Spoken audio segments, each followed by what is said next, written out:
Danny and I were just talking. We're going to be doing something about the transitional period right before the destruction of the Beis Hamikdash and right after the destruction of the Beis Hamikdash, of what exactly happened where you had on Passover, the main event was a Korban Pesach, the roasted lamb. With the roasted lamb, you had the matzah, you had the maror, you had the seder, you had the manashtana, but it was the focal point, the culinary focal point, which was the focal point, was the Pesach lamb, and everything else is going together with it. The matzah, the maror. It's almost like a cheeseburger or a hamburger without the hamburger. You could still serve the bun and the ketchup and the onions and the tomatoes, but without a hamburger, with no meat. Good. It's a good chap with no meat. So you're doing the matzah, you're doing the maror. There's no meat. So that's a big shift from having a Beis Hamikdash for that particular holiday, that particular night, the Leil HaSeder. So the question we have to ask, that the Gemara does ask, but kind of hides it in plain sight, is what do we do about the Korban Pesach now that we don't have a Korban Pesach? So, for example, we all know that when it comes to lulav, we had shiurim on this. Most kids think either take your lulav every day of Sukkot, that the Torah says so. But really, the Torah says of Katzal L'chem Yom Rishon. The other 6 days are an institution of Rabbi Yochanan ben Zakkai, Zecher L'Mikdash, to remember that in the Beis Hamikdash, that we had an obligation to have the lulav and esrog, the additional 6 days of Sukkot. On the other hand, here, why don't we make a Zecher L'Mikdash to have to eat it's not an actual Korban Pesach, so something like a Korban Pesach. So that's the question. That's the premise of why, not exactly why didn't they, but whatever it is that we did, how did that happen? Or why did that happen? So that's the Gemara. We're primarily going to be basing it on the Mishnah on the bottom of Chaf Beis, Amud Beis, and the Gemara in Chaf Gimel and Beitza, 22a, and 22b, but mostly 23. 23, and also Gemara in Pesachim on 53. Okay. A parallel Mishnah, parallel Gemara, like a sister Mishnah and Gemara with the same thing, with some things that are different. Okay, so we're going to really focus on two people. I don't know the particular order, but we'll do these two people. Rabbi Gamliel, who we're going to assume is Rabbi Gamliel of Yavneh. That is the first Nasi after the destruction of the Beis Hamikdash. It was After Yochanan ben Zakkai. after Yochanan ben Zakkai, yeah. The first post-destruction Nasi, and how he had the custom to have a roasted lamb, a gedi mekulas, on Pesach. And the rabbis disagreed with him. Did not do that. Did they have the Haggadah already then? They had a prototype, but not a Haggadah, as we would call it. But the Gemara discusses conversation pieces, so to speak. And you could argue and say, oh, that Gemara came a little later, so we don't even know if they had it. But obviously, I remember there was a rabbi saying, if he wanted to make the point of the biggest transition in Judaism, and he made the thing he picked was the Seder from before the destruction to the Seder after the destruction. This is the first. Second Beis Hamikdash. Second Beis Second Beis Hamikdash. Yeah. The point being is like it's a pretty massive shift that you could see. His thing is like that if he was Rabbi Yochanan ben Zakkai, he might have said no Pesach, or if not no Pesach, no Seder. Like a Seder without a carbon Pesach to some people might have been unheard of, and maybe Rabbi Gamliel was on that camp. It's not so. In other words, Rabbi Gamliel continued to have something that looked like a carbon Pesach. Maybe he thought that you needed to continue doing something similar to what they had, even if it wasn't the same thing. How long was it from the destruction of Beis Hamikdash to Christianity? Christianity was before. Was before the destruction of Beis Hamikdash? Yeah. Of the second Beis Hamikdash? The second Beis Well, the Hamikdash, second Pesach was destroyed in 70 A.D. 70, Okay. and that was But the truth is, that Christianity as a religion no, that really had, didn't exist till 100 years at least Right. after that. After 70. Well, I don't want to make this Okay, about whatever. Christianity, No, but no, if you want to, No, I know. I'll just say wanna that get the early Christians were Jews Yeah. that believed So that was their Rebbe was a Mashiach. I got that. We know that. We've heard that. Paul claims he learned from Rabbi Gamliel. Paul. Yeah, Yeah. and that's probably the grandfather of the Rabbi Gamliel that we're talking about. Right. That would make more sense. Well, actually, no. Either one could have. It could have been the grandfather of.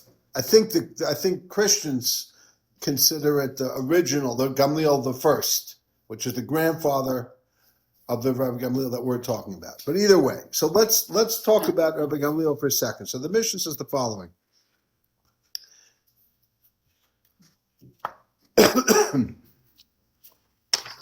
Is this in the handouts? 22B? No, this is in the this stacks of Gemaras here. Stacks. Oh, yeah. There's the little ones, there's the big ones. Good fellas, that. So the Mishnah says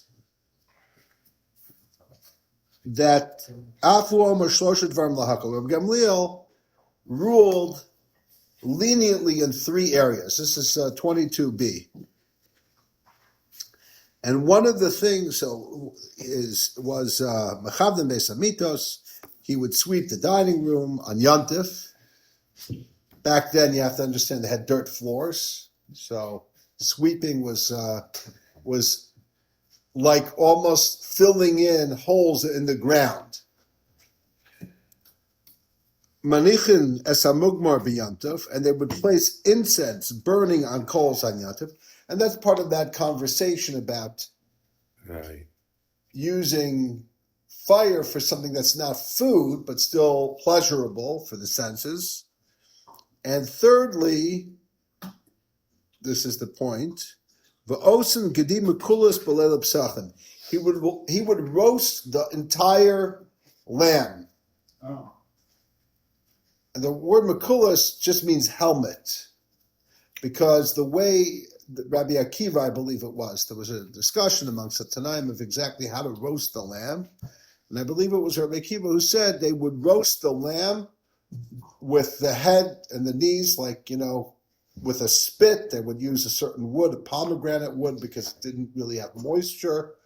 And the entrails would be right next to it, like the way a soldier holds his arms, like right next to them. So that's the way Rabbi Gamliel, he would basically continue the whatever way that the lamb or kid would be roasted in the time of the Beis Hamikdash, he would continue that after the destruction of the Beis Hamikdash. Now, if you wanted to say, for example,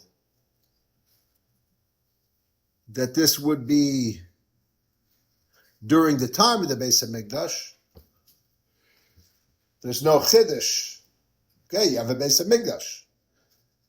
So we're going to go with the opinion that it's Gamliel II who lived primarily after the time of the Churban. He was already alive during the Churban as a little child. Okay. The rabbis prohibit those things, including not roasting a whole lamb because it's too clearly or closely associated with the Karban Pesach. Now I'm going to skip over, if we have time, we'll come back to this discussion about the fragrance. It is interesting, and there's some things we may want Would it be to... like seasoning, What? fragrance? Would it be like No, the fragrance is something else. Nothing to do with seasoning. The fragrance is smell. Nothing to do with the Karban Pesach. So I'm going to skip it over. And we're going to turn to 23 A2. So this is a Gemara discussing. V'osen gedim mekulas, and we may roast a kid with innards next to it. There's a brisa, Tanya. Rabbi Yossi Omer, 23:8-2 on top. Rabbi Yossi taught Todos ish Romi. People translate it as Theodosias. Not there was a king named Theodosias, but this is somebody called Todos or Theodosias, who was a prominent community leader in Rome. And some people say that this was the end of the second Beis HaMikdash period, and some people say it was right after the second Beis HaMikdash period. Obviously, there's a big difference. If this was during the time of the second Beis HaMikdash, it meant that there were people living in Rome, which there was a big Jewish community. Some people suggest that there were up to 1 million Jews. Many of them Roman converts who had converted to Judaism, who lived in Rome and its environs in that time. Yeah. I find that number to be very high. But even if it was 100,000, let's say that number is grossly exaggerated. It's based on a significant amount of Jews who lived there at that time. So Todos is the most respected community leader in Rome. Now you remember last week I mentioned to you that there's a Gemara that talks about the dining options of the restaurants in Rome. Thousands of restaurants in different quarters that the Gemara talks about. And I thought it was all hyperbole. And then I just saw some little history nugget that almost no one in Rome had ovens in their homes. So they had to eat in the restaurants. really? They had fast food places in Rome. Rome invented pizza. Rome invented fast food. They said That's a luxury, isn't it? the option is they didn't want to burn down their homes. They were smart. Right. Right. What did the poor people do? Well, They had very cheap food You also. can have a community oven. They had very cheap food, yeah. Okay, so just to put that in context is that there might have been an element here where there was a Jewish area. Now today there's the area called the ghetto, which for like 300 or 400 years was an area that Jews were restricted to, but that was more relatively recently. But forget about the ghetto. There might have been areas where there were more Jews, and this very serious figure accustomed everyone to have a full Pesach offering. The families to have a full lamb on the night of the Seder. But he wasn't Jewish. He was absolutely Jewish. Oh, Todos was Jewish? Yes, he just had a Roman name. Yeah, okay. So Hinig es bnei Romi lecho g'dim mekulas b'lo Pesachim. He led everyone to this custom to eat a Pesach. I don't want to call it a Pesach offering. Something that looked exactly like a Pesach offering. It tasted like a Pesach offering. It smelled like a Pesach offering. Maybe or maybe not did they make a bracha on lechol, whatever the bracha would be. Up until recently, there are people who make a bracha on achilas matzah, maror, and basar Pesach in some communities. When I was a kid, there were two rebbes that I had around that time, like 4th, 5th grade. I don't remember which one. And one of them said, everyone knows in Israel, I was in Israel in Pesach, and there's Spartan will absolutely bring a carbon Pesach. And he's describing these people, it sounded like a wild scene, with whole goats being roasted, and I don't know, things being said. And then later on in life, I was like, what is this guy talking about? He's making up a story. But the truth is that in certain Middle Eastern communities, there is a thing to have a roasted lamb. Maybe not to roast the whole lamb because of the Gemara here, but short of that, there were even some that had that continued to have families that would be al minuav. You're supposed to like account for which families are going to be part of partaking in it. You can't just crash a house and say, I'm here to, for the night of the Seder. You had to be, you could do that today, but you couldn't do that back in the day. And they continued to do that. So here's the first question is, if Todos is living in the time of the Beis HaMikdash, were there already people mimicking the things they did in the Beis HaMikdash outside the Beis HaMikdash? And the answer is absolutely. He could have been, I'm going to say, he did it before and he did it after. Because one of the main people who said, who is it? It says the rabbi sent to him. So some of the, I think they said Shimon ben Shattach was the rabbi that came and said, what are you doing? Shocholai, the rabbi said,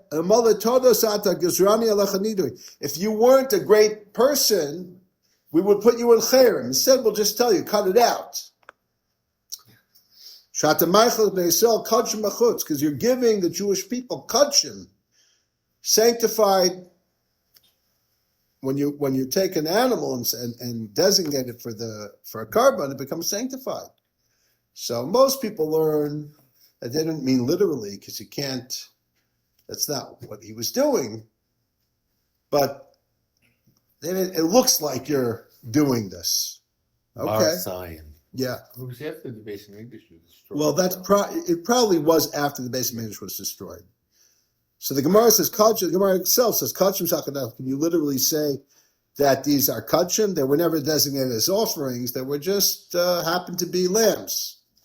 Rather say it's too similar to a sacrifice. Now let's take a look at the Gemara in Pesachim.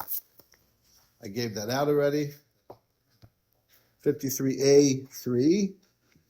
The Mishnah says, this is a parak called Makom Shenagum Pesachim. It's recording the different customs of different communities. Of each one has to respect their particular custom.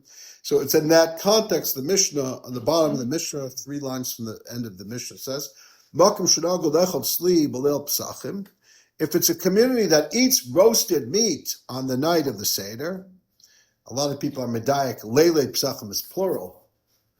Is it going on Yom Tov Sheni or is it going on Pesach Sheni? I think it's not a strong diak. I think it's just an expression. Eichlin, you can eat it. Makush Nogush Lo Lechol, Ein Eichlin, a place that you don't eat. I'm going to say carbon pizza. No, just roasted lamb. So the Gemara says, Amar Rav Yehuda Amar Rav, Aslo L'Adam Shomer Basas Al Pesachu. You're forbidden to say this meat, like to point or pick up a piece of meat and say, this is for the Pesach. Now today, everyone thinks Pesach is what? It's a holiday. No one thinks Pesach is a korban. You'd have to be a big Talmud Chacham to even understand this. If I didn't know the Mishnah and somebody told me, don't say, if I'm in the butcher store, I'm in 661 and I pick up this and say, you think this is for Pesach? And the rabbi next to me says, don't say that. I'm like, why? Is it not for Pesach? Right? I just mean is it kosher for Pesach? Like, because 661 isn't kosher for Pesach, but the meat is kosher for Pesach. So I just want to say, can I have it on Pesach? But really, Pesach is the word for the carbon Pesach. the animal. So The today, if you said it, let's say you accidentally said, "This is for Pesach," and the rabbi says, "What are you doing? Like, what do you mean? What am I doing? This is for Pesach. Pesach is in 3 weeks. I'm so excited." He says, "No, you're not allowed to say that." Gemara says, "You're not allowed to say that. You can definitely eat it, even though there's an opinion that says there's a machlokus. I think in the Achronim, whether this is Chakila, don't say it, but b'diavad, if you said it, but definitely today." Because no one, if somebody b'tmima said this is for Pesach, meaning for the holiday of Pesach, we all understand that today no one actually means, unless they literally meant something different than what 99.999% of us mean. You still shouldn't do it, but we understand what they meant. They didn't mean it's for the Korban Pesach. But still, definitely don't say this is for the Korban Pesach. Don't say that. Okay. It looks like he's sanctifying his animal, and Rashi says, even if the animal's already geshachten, he's in the butcher shop, he still shouldn't say it. And it looks like he's eating kachim b'chutz. That's only meat, but with wheat, the kamar, the Pesach kamar, if he says the minter the Pesach kamar, if he says it's for Pesach, it's clear he means that it's shmur matzah. He's going to make sure it doesn't get chametz on it. He doesn't mean that it's somehow going to be makdish it for its value to go to the Beis Hamikdash. Ubasar loy meisvei. Is that true?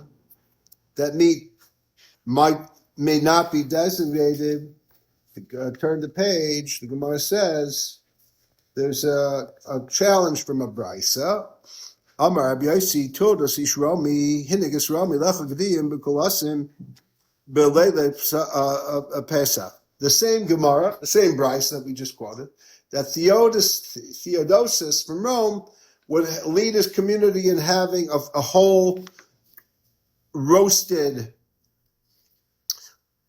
lamb on the night of the Seder. And Shachulai, the rabbi sent him a message. We're going to excommunicate you if not for your great stature. The Gemara says again, next section. It seems like that. And the Gemara says, Makulis, in the implication is because it's a whole animal, roasted along with his entrails. But if it was just a half an animal or a part of an animal, and you said that it's for Pesach, that would be okay. The Gemara says, and she'en makulas loy. If it wasn't whole, you could designate it for Pesach and roast it and eat it. The Gemara answers, makulas loishna amar loishna le'amar. If it's whole, roasted completely, entirely, the whole animal, you don't even have to say this is for Pesach. Even if you say nothing, it's forbidden. She'en makulas pirish in lo pirish le. If it's not roasted in its entirety, then it's only a problem if you say this is for Pesach, because then it looks like you're giving it kedusha, you're sanctifying it, and you can't sanctify something outside of Yerushalayim in the town of the Beis Hamikdash. Now, we'll skip a little bit.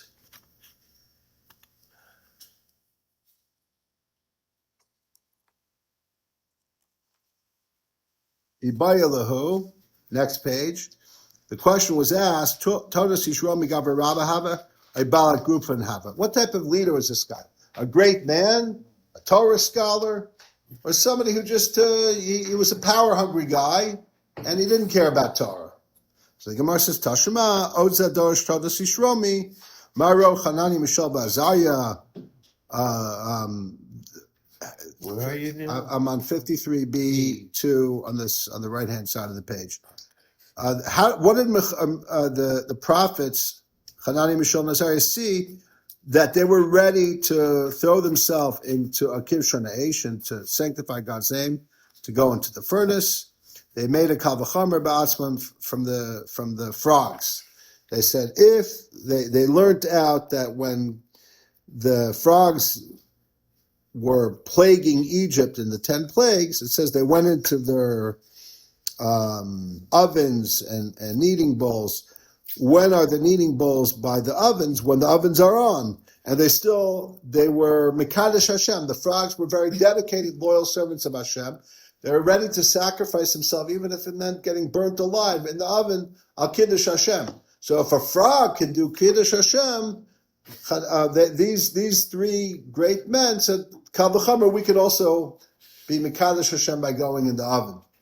So we see from here that he knew how to give a good drasha.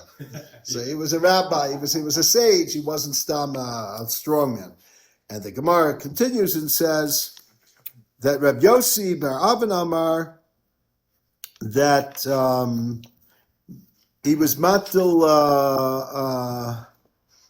he would put money in the wallets of the Torah scholars, or put merchandise in the purses of the Torah scholars. And Rabbi Yochanan says, "Kol matil mala the kiss talmidei chachamim zochav yoshev yeshiva shalmayla."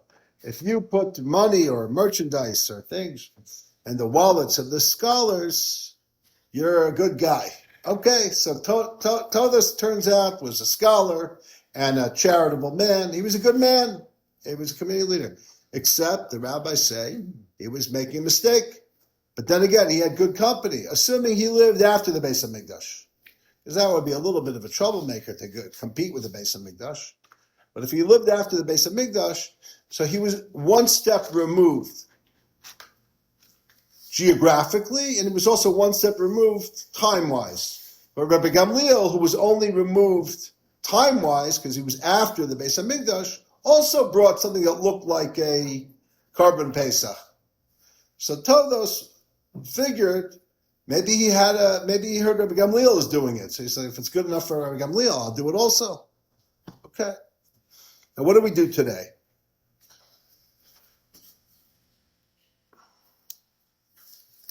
So today,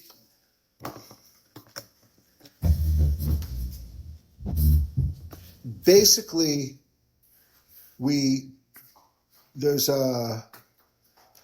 I'll go all the way to the Mishnah Berurah and the Aruch HaShulchan. They're two of the most relatively contemporary halachic authorities. So the Mishnah Berurah is very strict. He says, it's based on the Yerushalmi, I think. Not I think. It is based on the Yerushalmi. And the Yerushalmi says, it's an inquiry. How far did we go? And it's not that the Yerushalmi is saying this is the halacha, but it's saying, are there people who also have a custom for roasting a cow? And the Yerushalmi says yes. What about chicken? Or anything that's slaughtered? Yes. And the Yerushalmi says, what about a vegetable? And the Yerushalmi rejects that, says, no, it can't be, it has to be something that's slaughtered. So like a fish, a roasted cauliflower, that's okay. So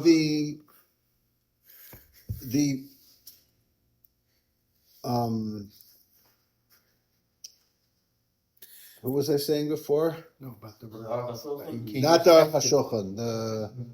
The Mishnah Berurah seems to not only go with a strict interpretation of the Yerushalmi, but also adds in Marasayan. Anything that because he says the whole thing is Marasayan. What is Marasayan? How would I confuse a cow with a lamb? How would I confuse a chicken with one? Well, some people are going to be confused. Marasayan means what people might think. So, because it's already a Marasayan thing, the Mishnah Berurah adds that something that looks like it's roasted, even if it isn't roasted, should also be forbidden. So, for example, a pot roast. Basically, if you put a chicken in a pan, a dry chicken, meaning you don't add any liquid, you don't put any sauce, you put it in a pan. Halachically, it's not roasting because the liquid is going to come out of the chicken and it's going to cook, not in its entirety, but it's going to get the bottom of the chicken is going to be soaking in its own liquid. Yeah. Mishnah Berurah says you can't even do that. Okay. Comes the Aruch HaShulchan and says, I think the Mishnah Berurah is far-fetched. I don't know if he calls out the Mishnah Berurah by name. They were contemporaries, but he basically says that doesn't make any sense. Like, it's already like we're already going very far, those who have the custom not to do it, to then say we're going to add on additional levels of what he would call Maris Ayin that weren't mentioned. He finds that implausible, and he says you don't have to worry about that. So the bottom line is, if you want to be choshesh for the Mishnah Brura, all you need to do is add in a little liquid, add in some tomatoes, add in some water, add in a little honey, a barbecue sauce, and whatever you're cooking. And it doesn't matter so much whether in the recipe book it's called baked chicken or roast, because baking and roasting are both technically very similar, almost the same, when you look it up in a book, in a recipe book. But the bottom line is neither of them is really halachic roasting. And that's the Aruch HaShulchan is saying, halachic roasting is it's not sitting in its own juices. Okay, you want to be choshesh for the Mishnah Brura, pour in something, put on a little sauce. Doesn't have to be covered in the sauce. No one says it has to be swimming, up to its neck in the sauce. A little bit, technically you throw in a little bit of liquidy, whatever it is, water or anything, and any liquid, tomatoes or And anything in our ovens is not roasted because the fire. That's what the Aruch HaShulchan is saying, but the Mishnah Brura doesn't agree with him. If you're choshesh for the Mishnah Brura, you got to put some sauce or something on it. Yeah, if you want to be strict, I mean, it's okay it won't kill you to put a little tomatoes. What? Yes, Rabbi. Are strict, right? What? The Bavitchers don't only serve boiled chicken, right? No. No. Okay. What I've heard. But they're choshesh for the Mishnah Brura, meaning they'll add in some liquid. It doesn't mean that they're not they'll add in like a brisket or something like that. I don't believe. I mean, it doesn't mean that they won't have boiled chicken. Don't get me wrong. A lot of them will because I don't think it's because they have a custom that they can't roast a brisket that's not roasted, that's sitting and stewing. I think they are just maybe like stricter, not out of that must be, but we know for sure it's not, that boiled chicken is not roasted. But if they knew how to put a chicken in the oven with some sauce on it, they would. That's just more amaratzis. I don't mean amaratzis in learning. I mean amaratzis in the kitchen. Cooking. Like they don't know how to cook without putting more. But But the night before the this is the night of the Seder. United States. Yeah, the night of the Seder. Rabbi Newman, yeah. So we're talking about even if it's not a whole chicken or a whole. It doesn't matter. It doesn't matter. Now, Why not? Pretty sure. because of the Yerushalmi. Because of the Yerushalmi. And there's a Rashi that seems to kind of like, not here, I'm trying to remember where the Rashi is, but there's a Rashi somewhere that is like a siyua for the Yerushalmi. It doesn't matter if it's cooked or if it's cut up or not. Now there's a little bit in our Gemara saying if you say it's for a Pesach, it doesn't matter if it's cut up or not. If you don't say, it has to be whole. But there is another source here. We don't have time to do all the sources. Let me see if Rashi here says anything.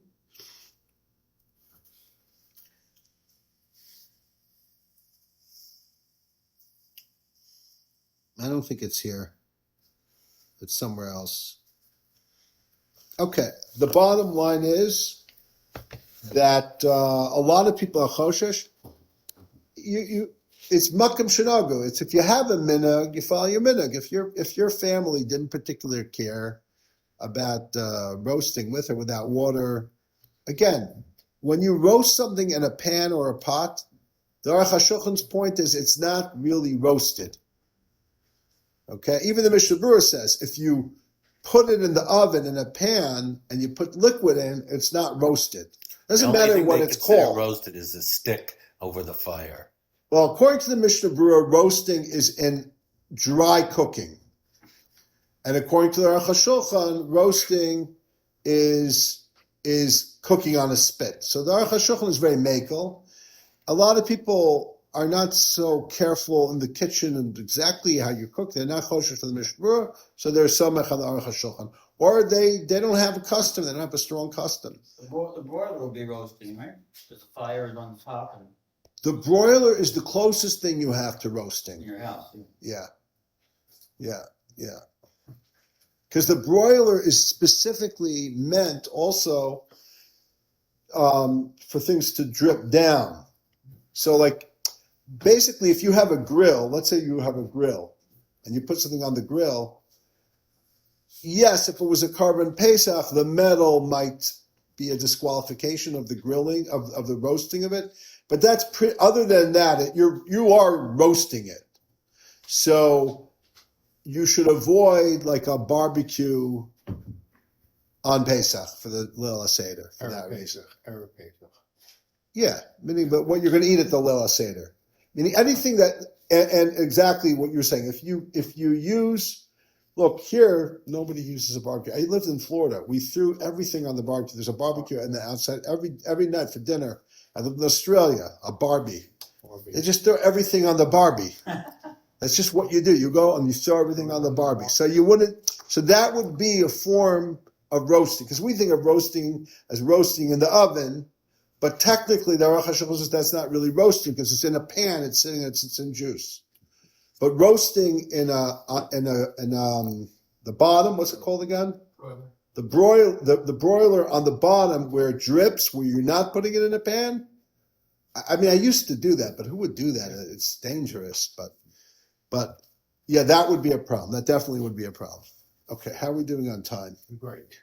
1:45. We're good. Okay, good. So let's do a couple other things here. What if you don't have a minhag about You're in luck. that?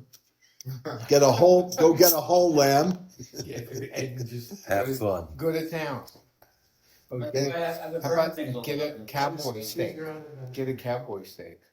And as long as you cut one little thing off the lamb, you could roast the whole entire thing. Or even you could just put a little like liquid on one tiny part of it and roast the whole Not thing. roasted. Like Me'ikar Adin, if you made one little hecker, one little symbolic thing that it's not completely roasted from head to toe, you could do it. So go for it. Sephardim, they say to specifically serve lamb. I don't say. There are many people now. I remember years ago overhearing that you shouldn't serve lamb at the Seder, and I never found any written serious source for it.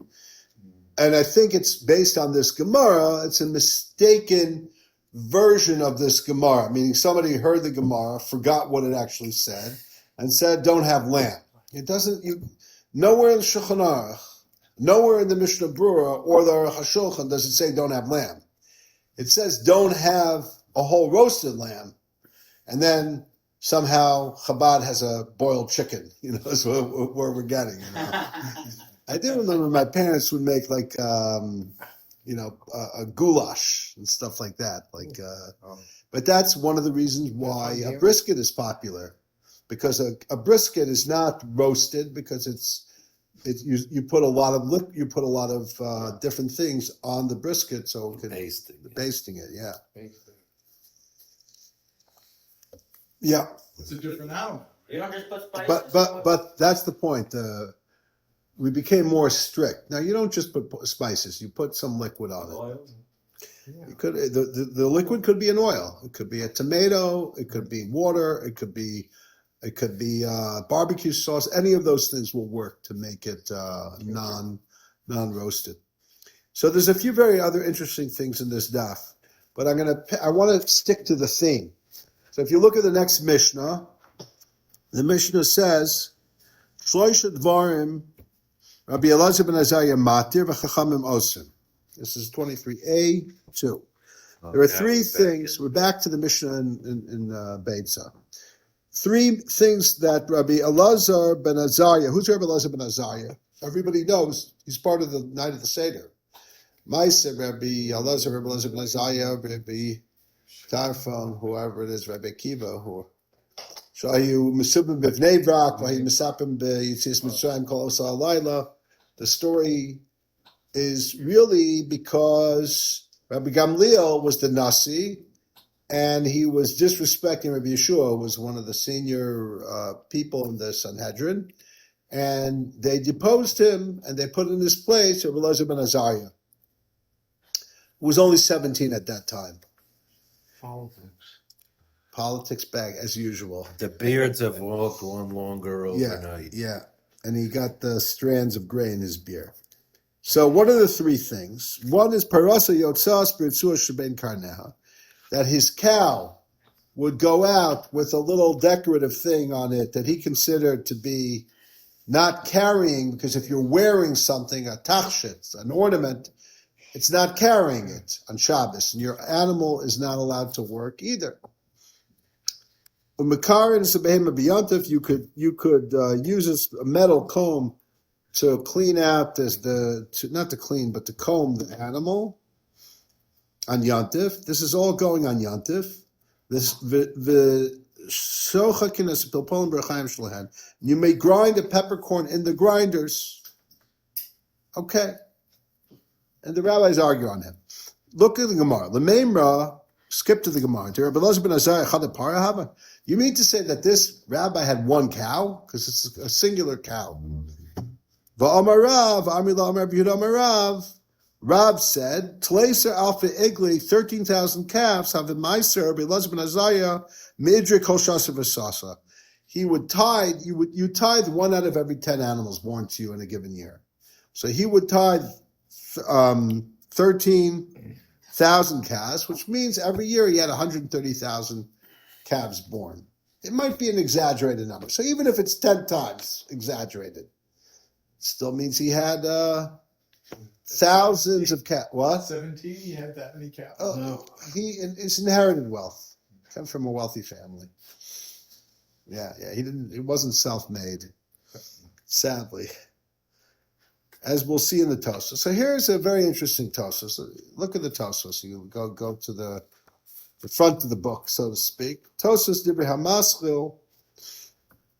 And the Gemara is going to answer, it's not his cow, it's the neighbor's cow. But that's not the interesting thing here. Todos Divrei Hamaschil, Kleiser Alpha Egle Have Meiser, Belaz ben Azariah. So Todos says, it's the second Todos on Chav Gimel Amud Aleph. B'tema, Rabbi Elazar ben Azariah, Hayacha Korban Abayis Tuba. He was many years after the destruction. It wasn't that many years after, but he was after the destruction. And Tosos does the chronology, because he came after Rabbi Gamliel II, who we were just talking about. And Rabbi Gamliel II came after Rabbi Yochanan ben Zakkai. And Rabbi Yochanan ben Zakkai was the rabbi who lived through the Churban. Assuming Rabbi Gamliel was alive, he was young, and assuming that Rabbi Elazar ben Azariah was alive, he was a baby. He definitely wasn't bar mitzvah. He was much younger. There is another Tosos that tries to crunch the chronology to make him be able to be alive in the time of the Churban, Rabbi Elazar ben Azariah. But again, it's very dochek, that Tosos.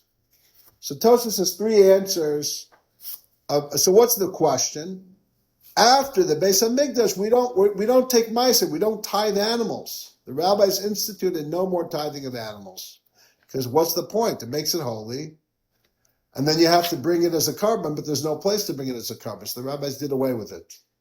So if that's the case, since he's now after the time of the Beis HaMikdash, how could he have tithe for Ma'aser Behema? That's a whole other question of where the Ma'aser Behema goes. It was brought as an offering, and it was, according to most opinions, the Bailam then gave it to the Kohen. But that's a whole other story. That's not the conversation for now. Or it could just be it was the Bailam. The Bailam got to eat it. But the bottom line is, there was no tithing then. So Tosos answers towards the bottom. The Yeshlomar, 6 lines from the end. The Lonis Bata La'alter. Guess what? This idea that they stopped tithing didn't happen instantaneously. Oh, the Beis HaMikdash is gone. Stop doing Ma'aser Behema. No. It took a few years. It took 10 years or 20 years, whatever it was. So he still did it. What he did with it, they probably had to get a mum, and then they had to redeem it, and so on and so forth.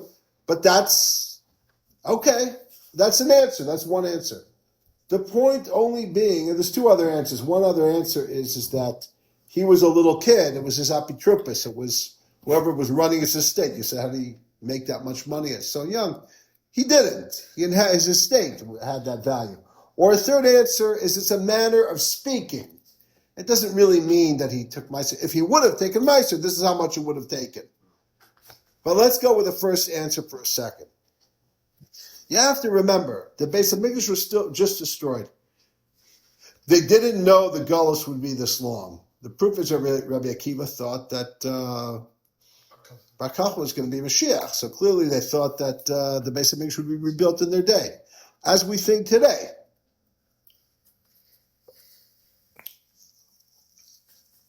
So again, this is a transitional period. According to the first answer of Tosfos, things that would become accepted in the norm that we assume happened the day after the Beis Hamikdash was destroyed didn't necessarily happen the day after. It took some time.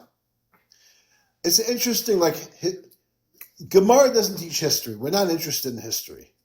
Because if you think about it, this daf, if it was interested in history, would be a huge daf. But because it's not interested in history, it's hidden. This story with Gamliel, this story with Todos, this Gemara about Rabbi Elazar ben Azariah that bringing Meiser, Behema, it's like on a little alleyway.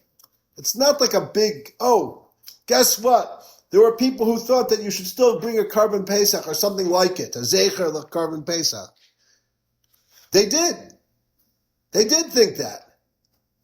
But that's not what caught on. And at the same time, it's Makam Shenag. The Gemara actually says, if that was your custom, that was your custom. If that was what you did, if it was okay for you to have what to other people looked like a carbon Pesach, it wasn't an actual carbon Pesach, but people would say, it looks to me like a carbon Pesach, like my teacher. My teacher literally thought that they think they're bringing an actual carbon Pesach. And maybe there's some energetic level where they kind of want it to be like it is. They know it isn't actually a carbon Pesach, right? So that's very important. Okay, let's do one more thing here.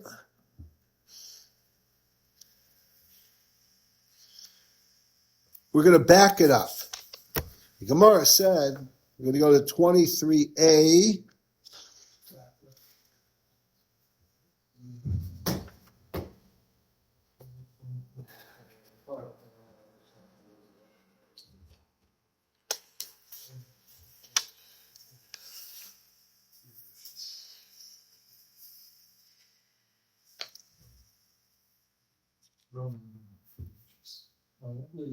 Back to 22b, the Mishnah, 22b2, the Gemara, right after the Mishnah. Okay?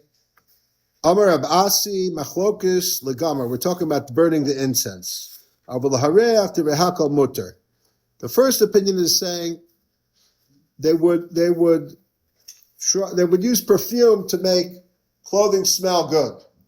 For that, there's a Machlokis. But if it's just to make a room smell good, the first opinion says there's no disagreement. Because everyone says that that's considered Sarach Ochel Nefesh, the equivalent of we're expanding the use of the concept of what's necessary to eat to what's necessary for the general, regular people to have hana, to benefit from. So a room smelling good. So the Gemara says, Meisvei, Ein Bechavlim Beis Hamitos, B'yamtiv. Okay, so there's a whole series of questions on that. I'll turn to the next page. And so the Gemara says, I'm going to go to the right-hand side of the page, about 8 lines from the top of 22b3. Eli Yitmar, this is rather, we should say the following is the dispute. Ravasi says, the machlokus is lahareach, is when you're burning the fragrance. We're changing the goalpost here from what we said before, because of a question that was posed, about whether you could make a room smell nice on Yantif, but to make incense is prohibited. So then the Gemara says, what about smoking fruits? These fancy people would smoke fruits so that the fruit would smell amazing. And now we're getting into a subject called nolad, which means creating something new. So Rabbi Yirmiyah by Abba Amarav, the first opinion says, also you can't smoke a fruit because it's something called, you ever heard of the word fine schmecker? A fine schmecker.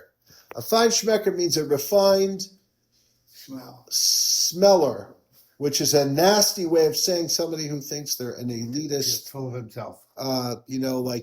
Snob about they need things to be a way that no one else can understand or get. And this is the source, I don't mean literally, but this is the source of the fine schmecker. This guy needs his fruit to be perfumed. Fruit smell good enough. An apple is an apple. This guy needs his fruit to smell like a unicorn, It's a fine schmecker. So, but why can't you do that? So there's a debate. Rav says it's forbidden, Shmuel says it's permitted. Rav and Shmuel always arguing. Rav Huna explains because when you put this thing on the coal, you're causing the coal, extinguishing some of the fire in the coal. And Rabbi Nachman said, but you're also kindling the spice, because when you put the spice on the coal, the spice is catching on fire, and you're not eating this thing. The fruit's edible without you perfuming it. So you're burning the perfume, which is burning, making a fire, to kindling something that's not going to add any taste. It's just a fancy experience. Anyway, he says, well, you're beginning by extinguishing and then putting it out. Rabbi Yehuda, agabe gachelas aser, agabe cheres muter. You're not allowed to do it on top, putting the incense on the coal directly to smoke this fruit. But if you put the incense on a hot plate, let's say the plate is right above the coals, so there's interposing. So you're not actually extinguishing any of the coals when you put the spices on that are gonna create incense for the fruit. Rabbi says even that way is also forbidden because of molin. Now here there's a very interesting Tosfos that you asked me a question last week, Daniel. I didn't want to answer you. Can you light a yard set candle on Yantif? I'm still not going to answer. You can, if it does something. With an existing flame. From an existing flame. You can, if it does something. So if you're doing it because it adds light, you can. If you're doing it to honor a base medrash, you can. If you're doing it because you need it, because you're going to use it, because you need to continue to have fire, you can. But if it's just to have another candle in a room full of light, the truth is there's a Yerushalmi. And lahalacha, it's brought down to some degree. And B'daichek, the Mishnah Berurah, and others allow you to light a yahrzeit candle anyway, despite their misgivings. What does the Gemara and the Yerushalmi do? It says, really, there's one opinion that says, really, Eish and Hotzah, I mentioned this last week, they're Yotzah min haklal. They're not like other malachas. And the reason the Yerushalmi gives is because there's an opinion that says, Lo Sevaru Eish, is lelav yatzis. It's not a regular malacha. And once you say that, you could say, Be'etzim, it's really for Shabbos. It doesn't really apply really for Yantif. Okay, but we don't want to say that out loud. So the Gemara says the basic thing is if you see somebody lighting a candle for no need, don't tell them not to. If somebody asks you, can I light a candle for no need, meaning just because I like lighting candles, it doesn't light up the room anymore. The Gemara says, better not to say. The answer is yes, but don't tell them that. It's a Gemara in Yerushalmi. And it seems the Maisa, the Mishnah Berurah paskins like that, but still allows you to light a light in the shul. Because he says, Mistama is for a Simchas Yantif. Really, it's a big question. Can you even light Shabbos Yantif candles on Yantif? You really shouldn't be able to. You understand why? Or you're able to, but you shouldn't tell people that you're able to. Why? Because it's not adding any light. The room already is lit. So we say it's because of Simchas Yantif.